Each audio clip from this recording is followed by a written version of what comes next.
Cerdasnya Tuhan, kami mengucap syukur. Terima kasih Tuhan, terima kasih atas penyertaan kebaikan Tuhan dalam hidup kami. Setelah kami akan mendengar firman-Mu, Kau mengurapi kuah Injil, Kau mengurapi setiap kami. Biar kami mengalami firman yang hidup, firman yang menguatkan kami. Tapi di dalam nama-Mu, di dalam nama Tuhan Yesus Kristus, haleluya. Amin. Saudara bisa kembali. Shalom. Haleluya. Saya menikmati penyembahan kita pada pagi hari ini kepada Tuhan. Dan biar itu keluar dari pengertian kita yang dalam tentang Tuhan kita. Amin. Kami bersyukur Tuhan. Terima kasih untuk pagi hari ini. Kami menikmati hadirat Tuhan. Kami menikmati persekutuan kami dengan Tuhan. Biar kami semakin mengasihi-Mu. Biar kami semakin tenggelam dalam kasih-Mu Tuhan. Terima kasih Tuhan. Berbicaralah kepada kami secara pribadi. Selingkan mata rohani kami. Bukakan telinga rohani kami. Kami taklukkan hati pikiran kami di bawah kuasa otoritas firman-Mu. Berbicaralah kepada kami secara pribadi. Nyatakan kasih kuasa-Mu Tuhan. Pengurapan-Mu ada di tempat ini. Dalam nama Tuhan Yesus Kristus. Amin. Haleluya. Gembala, Tuhan, terima kasih. Nah, pagi hari ini saya ingin berbicara tentang mengasihi Sang Raja. Loving to the King. Ada banyak lagu, ada banyak puisi, ada banyak quotes yang mengungkapkan tentang kecintaan kepada Tuhan. Mungkin bagi yang menuliskan itu merupakan suatu ungkapan perasaannya kepada Tuhan. Tetapi ya banyak yang hanya sekedar mungkin hanya tulis saja. Ya, nulis, nyanyi, ya, I love you Lord, and I lift my voice to worship you. Oh my soul, rejoice. Ada yang sekedar I love you Lord, tetapi ada yang penuh dengan pengertian, dengan kedalaman kasihnya kepada Tuhan. I love you Lord. Saudara, kasih kita kepada Sang Raja. Kenapa kita mengasihi Sang Raja? Raja menggambarkan tentang kemuliaan, tentang kekuasaan, tentang kedaulatan yang luar biasa atas setiap kehidupan rakyatnya. Amin. Raja kita Yesus Kristus Tuhan itu berkuasa, berdaulat atas kehidupan kita. Kita tidak datang kepada Dia dengan penuh ketakutan, tapi kita datang kepada Dia dengan penuh kesungguhan hati, suatu penghormatan kepada Tuhan.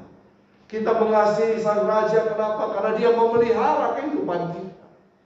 Raja dunia dikasihi karena Dia menyayangi rakyatnya. Raja di atas segala raja mengasihi kita. Bukan hanya sekedar Dia menyayangi kita, Dia justru berkorban untuk kehidupan kita. Amin. Dia rela mati bagi kehidupan kita. Itu Raja di atas segala raja, Yesus Kristus Tuhan. Namun apakah dengan mengatakan dan menyanyikan lagu-lagu seperti tadi yang bertemakan cinta kepada Tuhan, hidup kita sudah serta-merta mengasihi Tuhan? Itu menjadi suatu pertanyaan bagi kita. Atau itu hanya sekedar ungkapan? Kalau dalam bahasa dulu-dulu, bahasa zaman saya itu dikatakan gombal saja. Atau masa kini dikatakan itu hanya PHP saja. Seringkali kita gombal sama Tuhan. Seringkali kita PHP-in Tuhan. I love you Lord. Tapi kenyataan kehidupan kita berbanding terbalik dengan itu. Saya tidak hadir untuk menghakimi, tetapi namun saya melihat banyak kenyataan itu terjadi. Dan saya juga mengalami hal-hal seperti itu.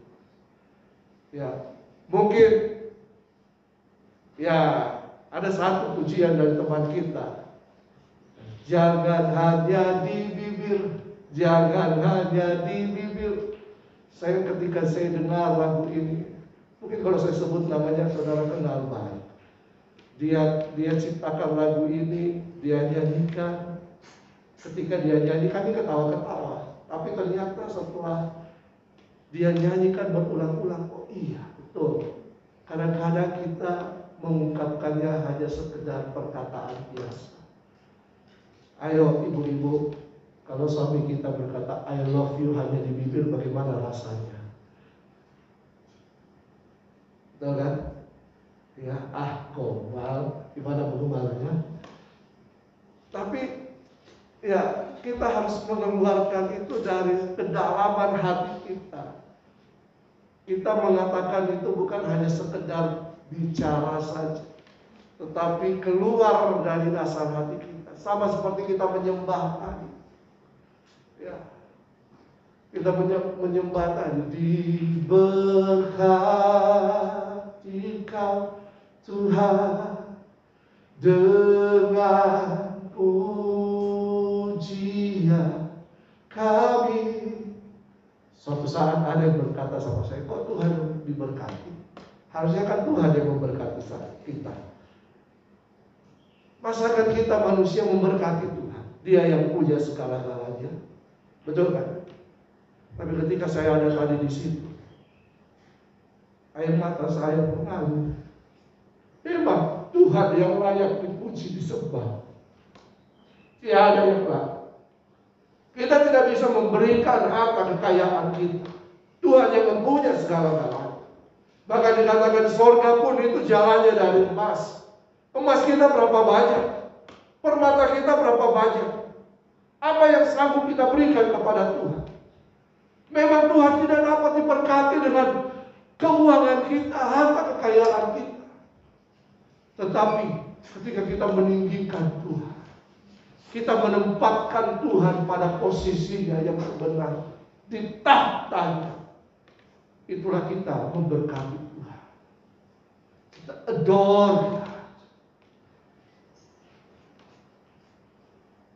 Mungkin ada yang bertanya, apa sih manfaatnya kita mengasihi Tuhan? Bukankah Tuhan walaupun tidak dikasihi, dia tetap Tuhan? Betul? Dia tetap ada di sana. Kita sayang, kita bisa mengatakan, tidak mengatakan, dia tetap ada di sana. Bukankah Tuhan itu tetap Tuhan, walaupun kita umatnya tidak percaya kepadanya? Apakah Tuhan itu merasakan perasaan cinta dari umat? Tuhan itu kan jauh. Dia ada di atas sana, tak tergapai oleh kita. Bahkan dikatakan Alkitab, dia bersembunyi di balik kekelaman. Dia ada di sana. Dapatkah dia merasakan kasih dari umatnya? Dapatkah dia merasakan cinta dari umatnya? Apakah dengan mengatakan I love you Lord, I love you Jesus, hidup kita akan semakin dicintai oleh Tuhan? Hidup kita semakin akan dibebaskan dari masalah, dan hidup kita akan semakin diberkati dan bahkan menjadi crazy rich seperti yang kita lihat hari-hari ini.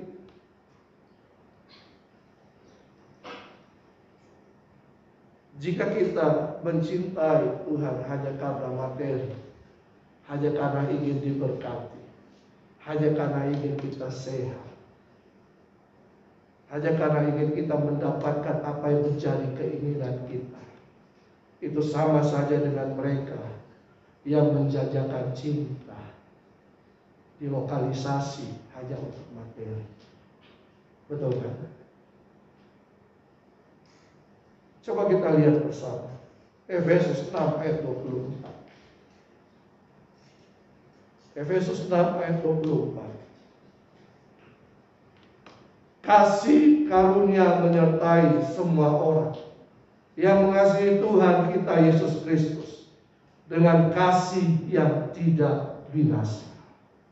Kasih karunia menyertai semua orang yang mengasihi Tuhan kita Yesus Kristus dengan kasih yang tidak binasa. Efesus 6 ayat 20. Paulus menyatakan kepada Timotius. Timotius adalah gembala jemaat di Efesus.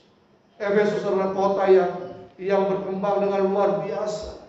Kota yang tua. Di situ banyak pemujaan kepada dewa-dewi. Tapi Paulus mengatakan kepada Timotius bahwa kasih karunia itu akan menyertai semua orang yang mengasihi Yesus. Tetapi syaratnya adalah dengan kasih yang tidak binasa. Tuhan akan menyertai kehidupan kita. Jadi kalau kita berkata, apa sih manfaatnya kita mengasihi Tuhan? Ini manfaatnya. Bahwa Tuhan menyertai kita. Kita mengasihi bukan karena kita ingin diberkati. Amin. Karena berkat itu, saya sudah pernah katakan di sini. Sejak manusia diciptakan, Kejadian 1 ayat 27-28, maka diberkatilah mereka. Jadi sejak awal Tuhan itu sudah memberkati manusia, kan? Tapi manusia lebih mengejar berkat daripada sumbernya. Kita lebih berfokus kepada tangan Tuhan, kepada berkat, daripada pribadi yang memberi, sang pemberi. Kita melupakan Tuhan. Jadi ketika kita mengasihi Tuhan, Paulus menyatakan, firman Tuhan menyatakan, kasih karunia. GBI, Grace Community Center. Grace of God akan menyertai kita, kan? Dan saya percaya kasih karunia Tuhan menyertai kita semua, kan? Saya banyak mendengar banyak alumnus, baik di sini maupun di sana, alumnus COVID. Tapi walaupun kita sedang dalam keadaan seperti itu, kasih karunia Tuhan tetap menyertai kita.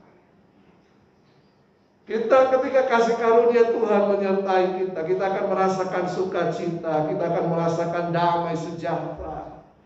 Bahkan masalah apapun yang sedang kita hadapi, kita akan menghadapi dengan tenang, tanpa adanya ketakutan, tanpa adanya keraguan. Kenapa?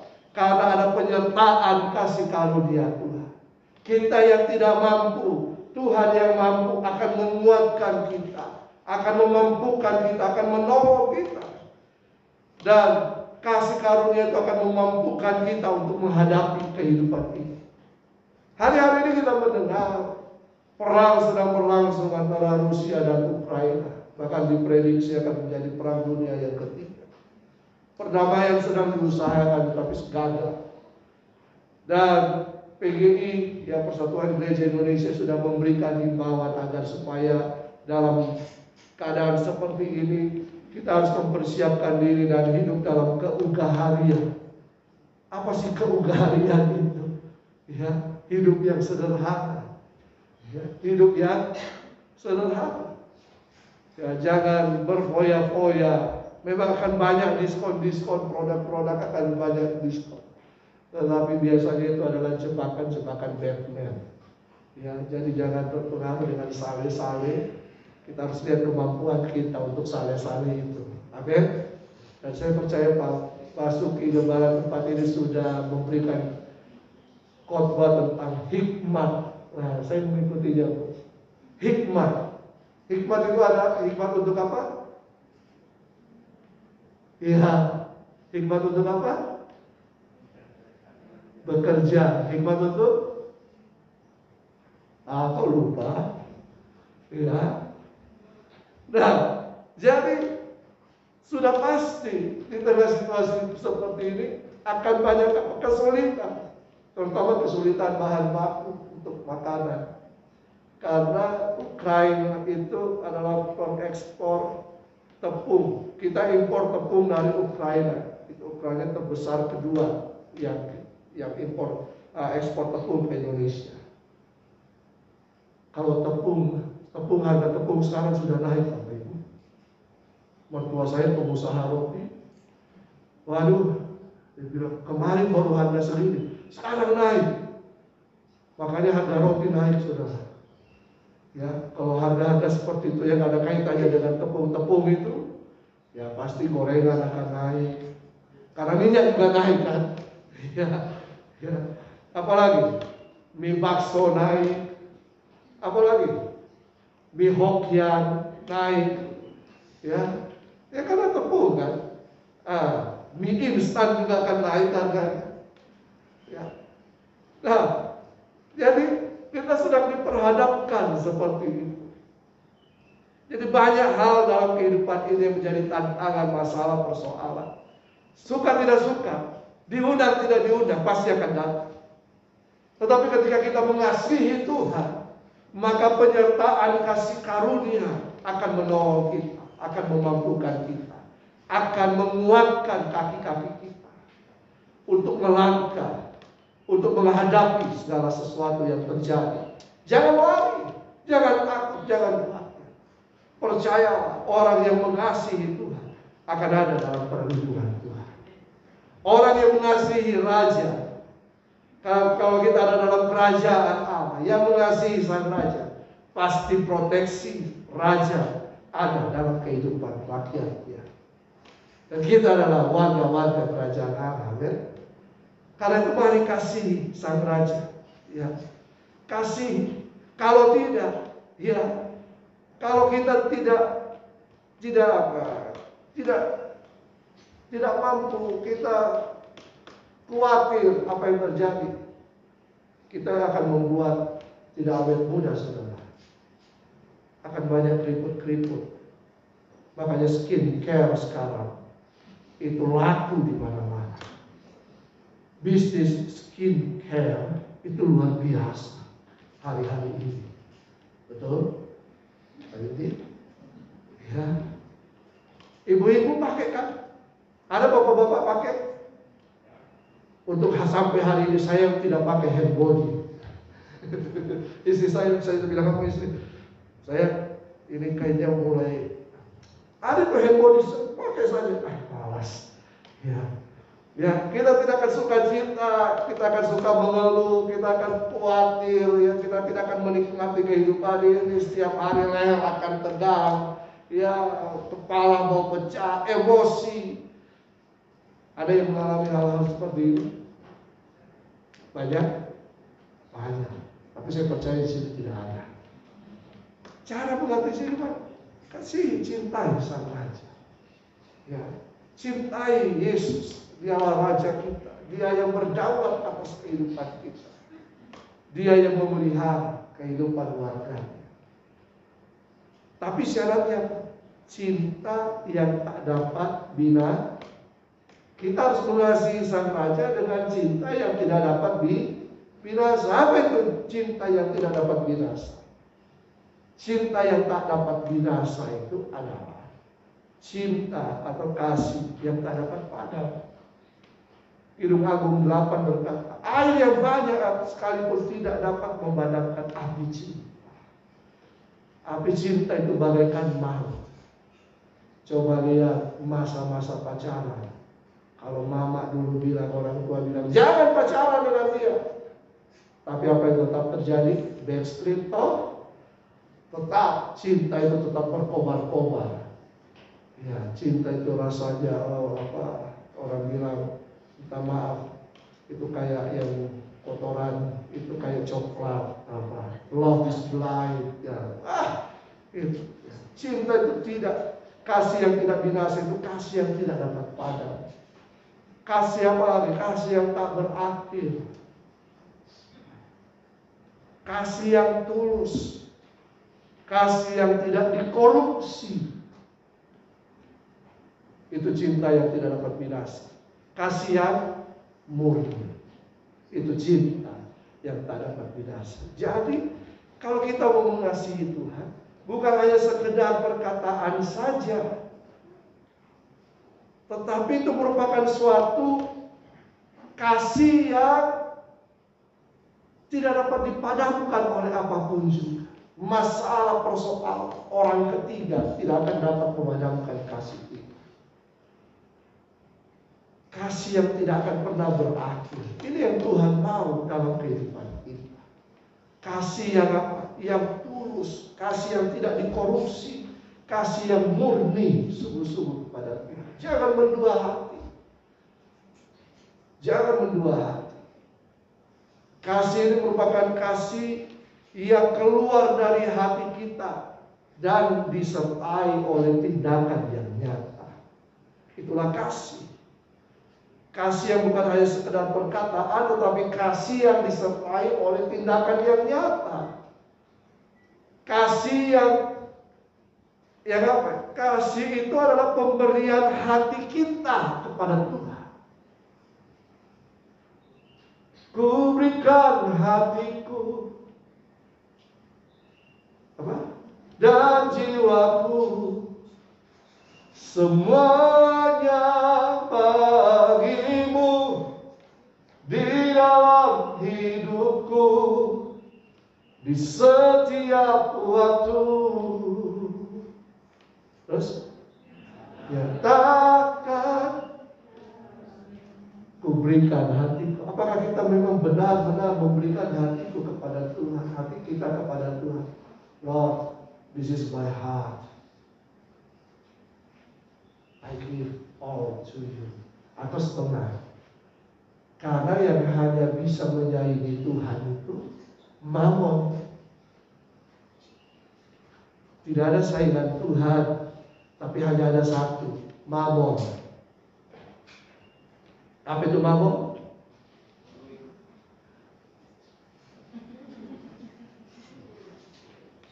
Ketika kita berkata kita mengasihi Tuhan, hari-hari ini kita sedang dimurnikan untuk ini.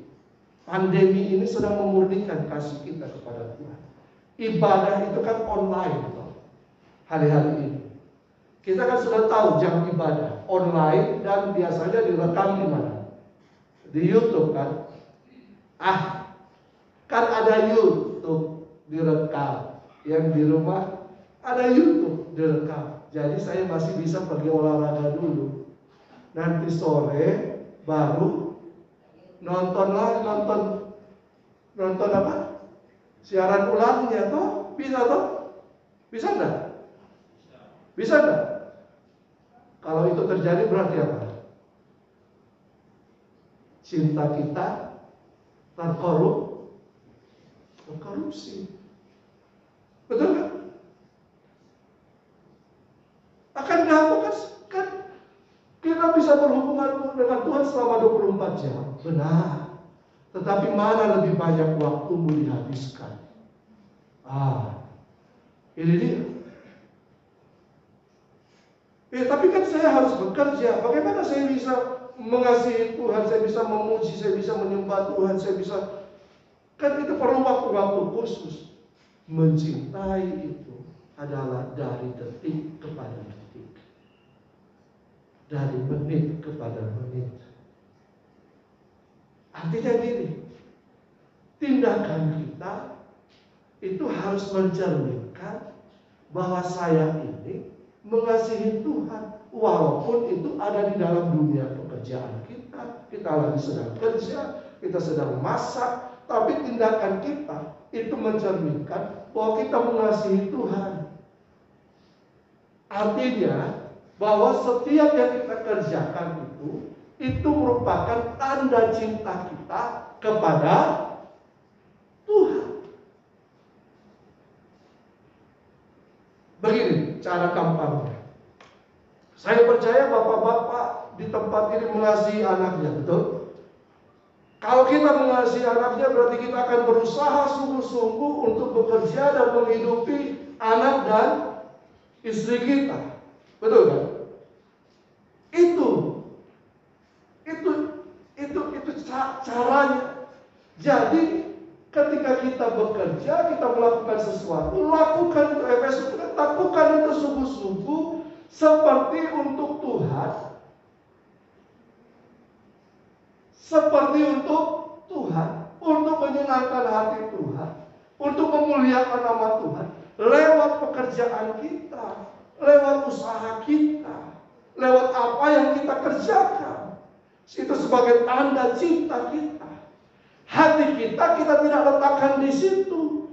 Hati kita tidak letakkan di materi, hati kita tidak letakkan di keuangan kita, tetapi hati kita kepada Tuhan. Amin. Amin.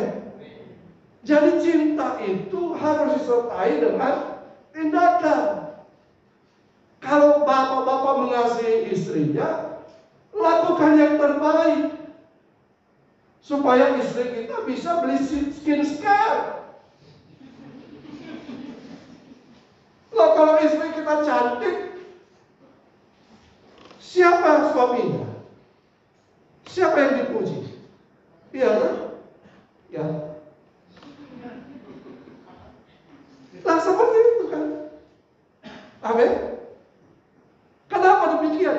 Karena Tuhan telah terlebih dahulu membuktikan cintanya kepada kita. Dia tidak segera berkata, saya mengasihi manusia. Tetapi dia rela datang ke dalam dunia. Untuk apa? Memberikan kehidupan nyawanya. Untuk mati di kayu salib demi kita. Amin. Ini kan bukti. Jadi Tuhan tidak hanya sekedar berkata I love you, tapi dia melakukan. Nah, ketika Petrus ditanya oleh Tuhan Yesus, apakah kau mengasihi aku? Berapa kali Petrus ditanya? 3 kali. Setiap kali Petrus ditanya, apakah kau mengasihi aku? Petrus berkata, ya, aku mengasihi. Apa yang Yesus lakukan? Jawab, gembalakanlah domba-dombaku. Ada tindakan yang harus dilakukan. Amin. Nah, jadi ketika hal ini diperlihatkan oleh Yesus, orang Farisi berkata begini, berkata dalam Matius 22 ayat 36 sampai 40. Coba kita baca bersama. Matius 22 ayat 36 sampai 40. Guru, hukum manakah yang pertama dalam hukum Taurat? Matius 22 ayat 37. Jawab Yesus kepadanya, kasihlah Tuhan Allahmu dengan segenap hatimu dan dengan segenap jiwamu dan dengan segenap akal budimu. Itulah hukum yang terutama dan yang pertama. Jadi hukum yang terutama dan yang pertama adalah kasihilah Tuhan Allah kita dengan apa? Segenap jiwa, dengan segenap hati, segenap jiwa, dengan segenap akal budi. Apakah Yesus baru mengajarkan tentang hal ini? Tidak. Ini merupakan suatu pengakuan orang Yahudi. Shema, ini pengakuan Shema Israel. Ini pengakuan yang sudah sering diakui, diperkatakan oleh orang-orang Yahudi. Ini sudah ada di kitab perjanjian lama. Tapi Yesus mengemukakan kembali, hei, ingat kembali. Kamu kan itu ahli Taurat. Kamu tahu di dalam kitab Taurat bahwa hukum yang terutama dan hukum yang pertama, kasihi Tuhan. Lalu Yesus berkata demikian. Dan hukum yang kedua, yang sama dengan itu, ikuan dengan hukum yang pertama, kasihilah sesamamu manusia seperti apa? Dirimu seperti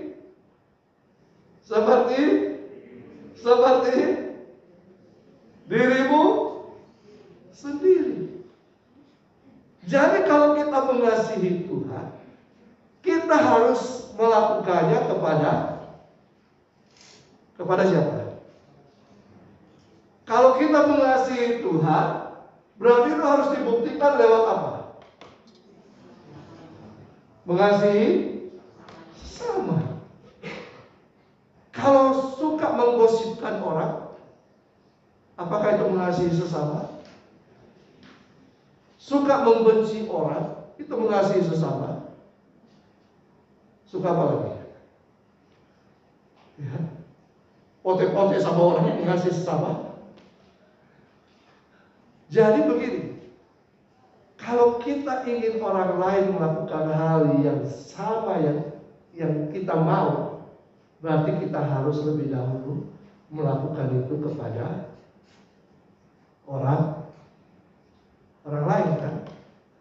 Betul tak?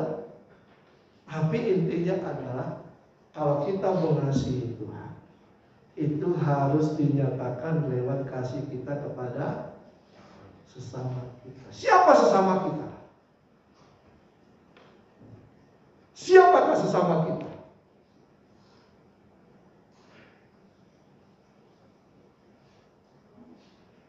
Siapakah sesama kita?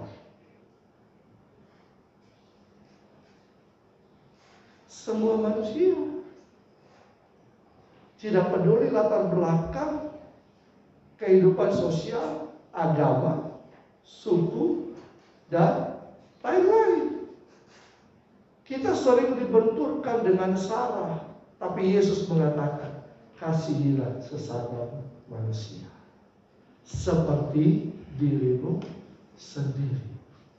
Nah, kalau kita mengasihi Sang Raja, berarti kita harus mengasihi juga sesama kita. Karena Yesus mengatakan, pada kedua hukum inilah tergantung seluruh hukum Taurat dan kitab para nabi. Jadi esensi daripada Alkitab kita, kasihilah Tuhan, kasihilah sesama. Amin. Nah, sampai di sini berarti begini. Kalau kita mengasihi Tuhan, alasannya ada 3.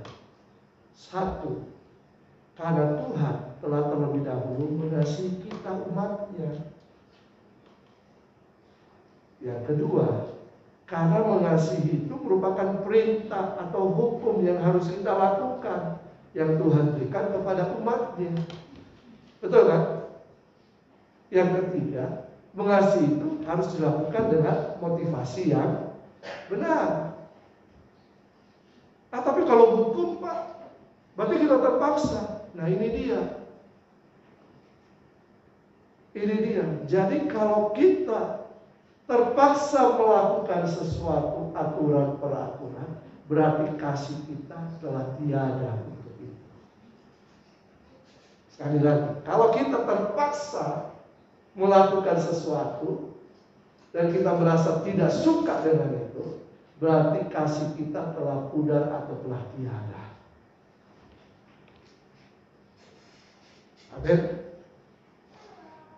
Nah, jadi ini yang harus kita lakukan. Kita harus mengasihi Sang Raja detik demi detik, yang dibuktikan lewat perbuatan kita, yang dibuktikan dengan kasih kita kepada sesama. Dan kasih itu tidak hanya hari ini, tapi kasih itu harus berkelanjutan. Kasih yang tidak binasa. Kasih itu harus selama-lamanya.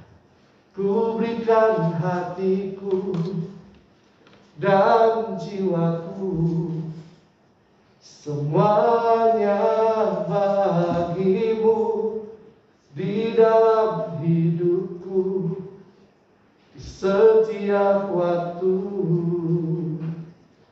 Nyatakan ayat yang terakhir, 1 Yohanes 3 ayat 17 sampai 18. 1 Yohanes 3 ayat 17 sampai 18. Mari kita baca bersama-sama. 1 Yohanes 3 ayat 17 sampai 18. Ayat yang terakhir. Percaya, ini yang terakhir. 1 Yohanes 3 17 sampai 18. Barang 1, 2, 3. Barang siapa mempunyai harta duniawi dan melihat saudaranya menderita kekurangan, tetapi menutup pintu hatinya terhadap saudaranya itu, bagaimanakah kasih Allah dapat tetap di dalam dirinya? Anak-anakku, marilah kita mengasihi, bukan dengan perkataan atau dengan lidah, tetapi dengan perbuatan dalam kebenaran. Amin. Tapi ingat, kita harus berhikmat dalam mengasihi. Jangan sampai kita juga dimanfaatkan oleh orang lain. Amin. Kita bukan hanya sekedar memberi, tapi kita juga harus mengajar mereka dalam kebenaran. Nah ini, jadi kalau misalnya supaya kita tidak sakit hati, kalau ada yang minta tolong saya, saya butuh 1 juta. Tapi saudara tahu bahwa orang ini tidak dapat mengembalikan, nanti saya kembalikan. Jangan kasih seperti yang dia minta. Kasih yang kita semampunya kita. Dan ketika dia tidak kembalikan, kita sudah ikhlas. Itu berkat untuk dia. Paham? Jangan sampai kalau 1 juta ya, kasih kembali ya.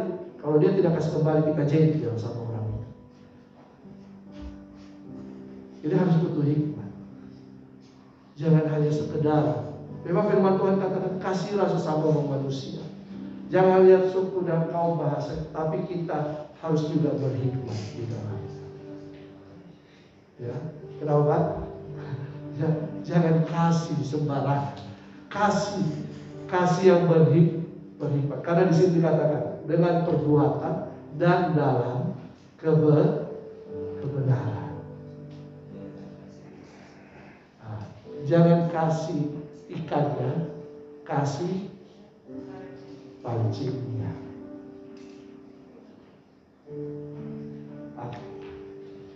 Beberapa hari lalu ada teman saya. Jadi kesaksian terakhir, tadi ayat terakhir.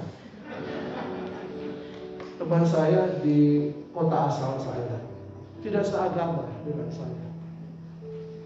Lalu dia berkata begini, Pak Pen, dia panggil saya Pak Pen. Pak Pen, suami saya sakit, anak-anak sakit. Suami saya sudah berapa bulan ini tidak dapat honor.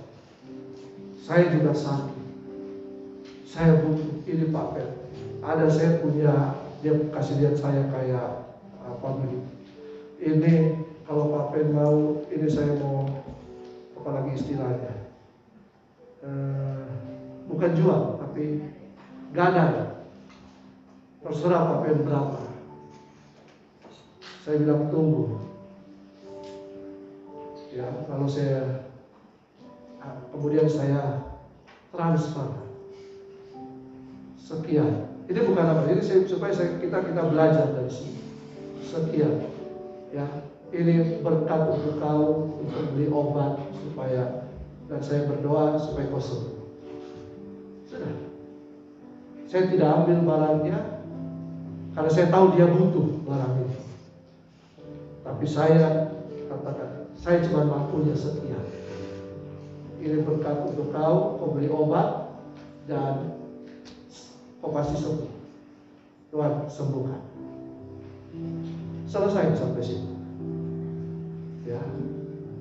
Nah, tapi jangan sampai dia terus kalau orang terus minta, ajar dia harus berusaha, bekerja untuk memenuhi kebutuhan. Kita cukup membantu sampai semampu kita. Tapi kalau untuk istri dan anak-anak kita harus berkorban. Lihat, berkorban untuk berikan apa? Skincare. Mari kita berdoa. Terima kasih Tuhan. Kami bersyukur. Biar kami semakin mengasihi Engkau dengan pengertian yang dalam.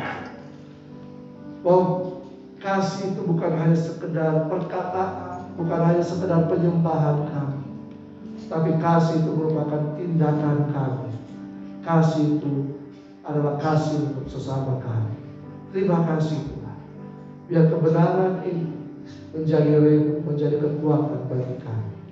Kami bersyukur dan kami percaya benih yang ditaburkan akan terus bertumbuh, akan terus bertumbuh dan menghasilkan buah-buah kebenaran dalam kehidupan kami. Dalam nama Tuhan Yesus. Amin.